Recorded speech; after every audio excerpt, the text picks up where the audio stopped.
Gün geldikçe durmuş tüce yaraşa Atır yaşasın bunu duymuyor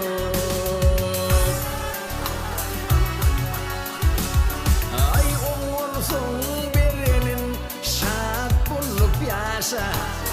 Bir gidin son atla iyi de gelmiyor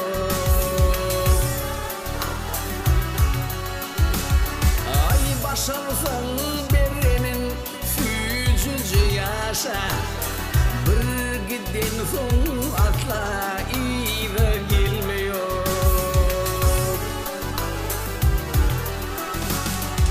Yaşlığında işle kazanıp getir Maşrıları alıp dünyaya götür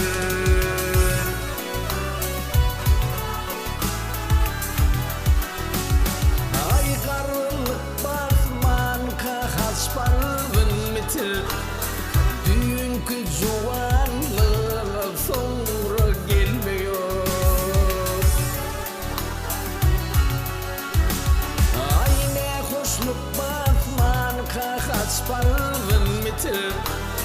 Dünkü sağdınlığın sonra görmüyor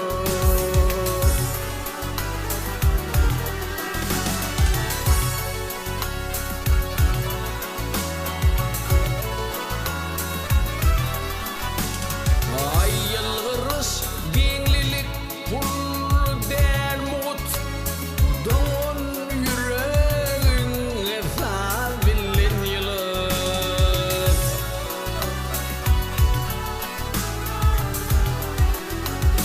Yaras, yaras, yaras ülkeni unut Öykülen adamın belki yerte yok Yaras, yaras, yaras ülkeni unut Öykülen adamın belki yerte yok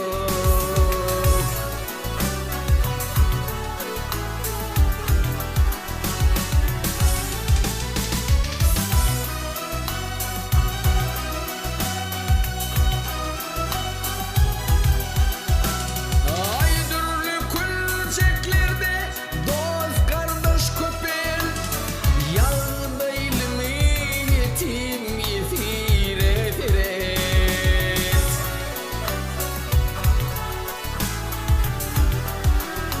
Ay kuygandır köprüğür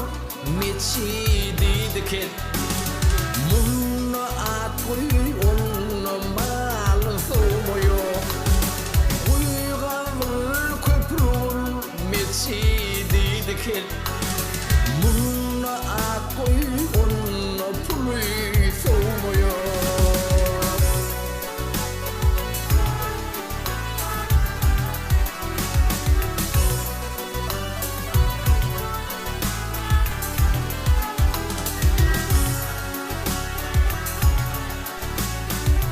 Susuzluk teşnen su bilen kandır Acılar